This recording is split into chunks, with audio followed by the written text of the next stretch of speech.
Why I am doubtful whether proper investigations may be conducted is because of my own interactions with the police when I was in remand and I was brought to Singapore General Hospital. Hi everyone. So by now you might have seen a viral police report by a certain Oliver Tang on Facebook alleging that on the 10th of October, just as she was about to be discharged, she was pinned down, her hospital gown was torn, and she was forcefully injected with an unknown substance against her will. Now, just for disclaimer, I do not know whether what she's saying is true or not. She subsequently made a police report, and the case is under investigations right now. And of course, Tan Tock Seng Hospital has also issued some public statement saying that she wasn't even seen by the doctor that she named in her report. Regardless, I think this case is very serious and definitely requires a thorough investigation by the police, right? But that's precisely the point about my video today, is to say that I hope that the authorities will investigate this properly and not just cite the authorities, which is TTSH or MOH in this case. Why I am doubtful whether proper investigations may be conducted is because of my own interactions with the police when I was in remand and I was brought to Singapore General Hospital. I've made police reports, and my lawyer even wrote to the police commissioner and Mr. Shanmugam, and they just dismissed my report as baseless and without merit. And I'm pretty sure they didn't do any investigations, because if they were to look into the CCTV and everything, or the camcorder of the police officers, they would know that what I'm saying is the truth. So what happened to me? I was in remand for 15 days, and out of that 15 days, 5 days I was at the Singapore General Hospital. I must say that the doctors and SGH took care of me very, very well, and for that I'm very thankful. So they did their checks independently, and they uphold their duties as doctors to run certain tests on me. And of course, subsequently, as some of you may know, I was diagnosed with thyroid cancer in March, 2 months after I was out from remand.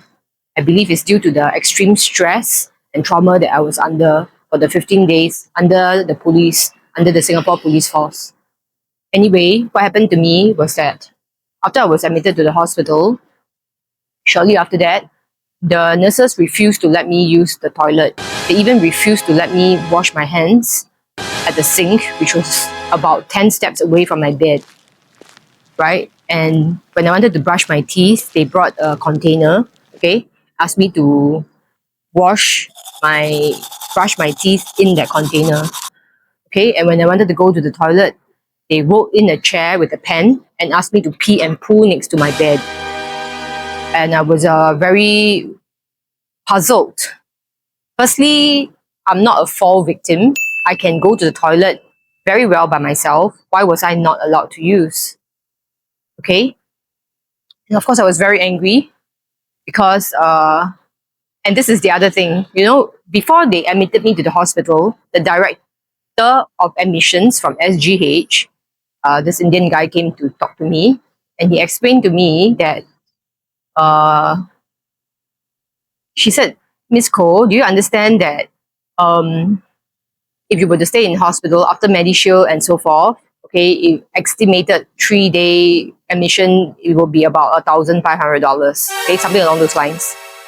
At that point, I was thinking, I'm actually under state custody. I'm in remand. Shouldn't the state be paying for my hospital stay, because I can't go anywhere, and it's because of them that I'm in hospital, So, but anyway, I bit the bullet because I was really desperate to stay in hospital. I was very traumatized and I was having a lot of panic attack.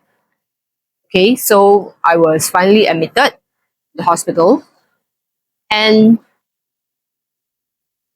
when they didn't allow me to use the toilet, Okay, didn't allow me to use a shower, didn't allow me to even wash my hands at the sink.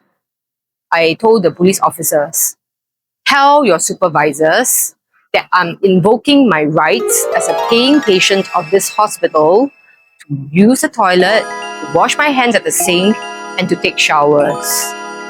If they disagree, then they should pay for my hospital stay, which is at that time, they told me it was $1,000, because would you ever pay $1,000 to anywhere without the access to the toilet? Shortly after that, I could use the toilet. Okay? Then, of course, after a few days, the police officers, because they were changing shift, after a while, you know, somebody will tell me, oh, Ms. Koh, you cannot use the toilet again. Of course, they didn't know that I had invoked my rights before, and I had to invoke my rights as a paying patient again, so that I would be allowed basic human rights of using the toilet as a patient of Singapore General Hospital. Okay, so this makes me wonder, how come the police can dictate what MOH staff, or in this case the nurses, can or cannot do? Shouldn't the care of the patients be left to SGH nurses and SGH doctors? Okay, and I must say the doctors were independent. Okay, they assessed me independently and they allowed me to stay, so I'm very, very grateful for that. But the nurses, okay, I think some of them were foreigners, I'm not sure, okay, but they seem to just listen and obey the police instructions.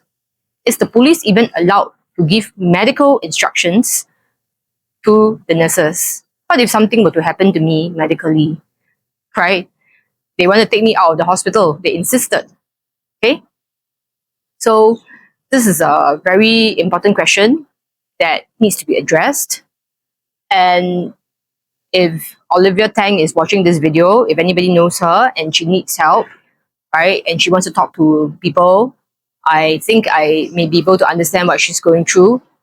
I think we need to speak up about cases like this, because it is a very worrying systemic problem. I say systemic because I think MOH and SPF are buddies. They have shown to be buddies in my current ongoing criminal trials. So I want to know whether there's actually independence, and what is the line of independence, and will the police force do a proper investigation and not merely cite Tan Tock Seng Hospital just because they are indirectly, under MOH. Okay, and why did the doctor even order such an injection to be given if that's the truth? Okay, like I say, I do not know if her account is real or not, or accurate or not, and but I would think that why would she lie about this? Okay, while I cannot verify her account, I can 100% verify my own account, which I made police reports, and nobody did anything regarding my police reports. I made a total of 3 police reports regarding the way I was treated and the investigations. In fact, more than 3 police reports. 2 when I was remand and more after I came out. Okay, but so far nothing happened. Okay, so is this a Singapore that we want? Can the police be trusted? Can MOH be trusted to conduct independent investigations? This is what I want to know, and I think this is what every Singaporean wants to know. Thank you very much, and feel free to share my video. Bye.